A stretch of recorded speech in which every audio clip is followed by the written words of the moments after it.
Hai kawan Gunawan, selamat datang di Animatani. Kawan, pernah merasakan terkadang harga cabai di pasar lebih mahal atau harga beras yang terus-menerus naik dari tahun ke tahun? Kawan Gunawan pasti bertanya, kok bisa ya? Tentu itu ada penjelasannya. Menurut Badan Pangan Dunia PBB, populasi manusia di bumi akan diprediksi mencapai 9 miliar pada tahun 2050 yang dapat menyebabkan krisis pangan dunia. Sehingga kebutuhan pangan akan terus meningkat yang menyebabkan permintaan akan kebutuhan pangan terus meningkat sehingga produksi pangan tidak bisa mengejar permintaan pangan tersebut. Maka, Kementerian Pertanian melalui Ditjen PSP menginisiasi untuk mengatasi krisis pangan tersebut dengan pendekatan teknologi melalui pertanian presisi. Pasti kawan Gunawan penasaran, apa sih itu pertanian presisi? Sebagai permulaan, mari kita ikuti penjelasan tentang apa itu pertanian presisi. Pertanian presisi adalah konsep pertanian dengan pendekatan sistem untuk menuju pertanian dengan rendah pemasukan atau low input, efisiensi tinggi, dan pertanian berkelanjutan, dan juga untuk mengoptimalkan penggunaan sumber daya agar mendapatkan hasil yang maksimal dan juga mengurangi dampak terhadap lingkungan. Terus, apa saja sih metode yang digunakan dalam pertanian presisi untuk mendapatkan hasil yang maksimal? Berikut metodenya. 1. Geographic Positioning System atau GPS. 2. Sensor. 3. Geomapping. 4. Assisted and Automatic Guidance Steering Systems. 5. Variable Rate Technology atau VRT. 6. Electronic Communications. Banyak juga ya metode yang digunakan. Lalu, bagaimana cara penggunaan metode pertanian presisi? 1.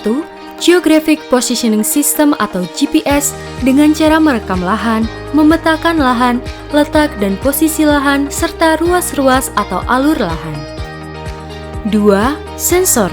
Penggunaan sensor dilakukan dengan cara merekam kandungan dari tanah, radiasi matahari, arah angin, tingkat curah hujan, suhu tanah, kadar air, dan tingkat kehijauan dari daun yang dapat dibantu dengan penggunaan drone untuk mengambil citra gambar dari tanaman.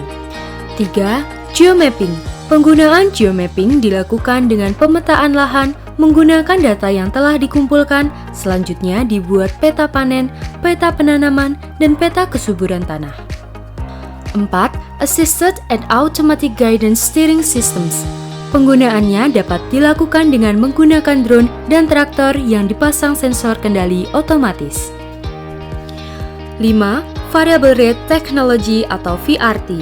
Perangkat teknologi yang menentukan presisi atau keterukuran dalam pemupukan, pengairan, pendanaman, pencahayaan, pemberian nutrisi dan obat, dan lainnya. 6. Electronic Communications.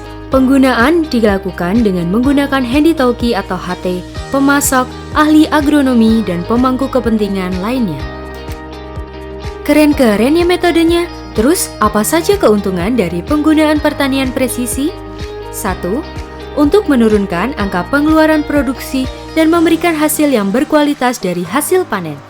2. Menurunkan risiko benih yang terbuang sia-sia dengan antisipasi benih tanaman satu sama lain. 3. Efisiensi pemanfaatan pupuk. Petani bisa mengurangi penggunaan pupuk dengan cermat agar tidak terbuang sia-sia pada saat penanaman pada lahan pertanian sehingga lahan terjaga konservasinya. 4. Mengurangi penggunaan berlebihan dalam penyemprotan baik dari penggunaan air sehingga lebih efisien.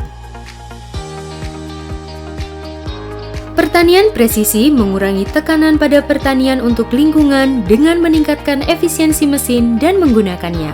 Seperti namanya, pengaplikasian jumlah input yang tepat dan benar seperti air, pupuk, pestisida, dan lain-lain pada waktu yang tepat diharapkan mampu meningkatkan produktivitas dan memaksimalkan hasil panen.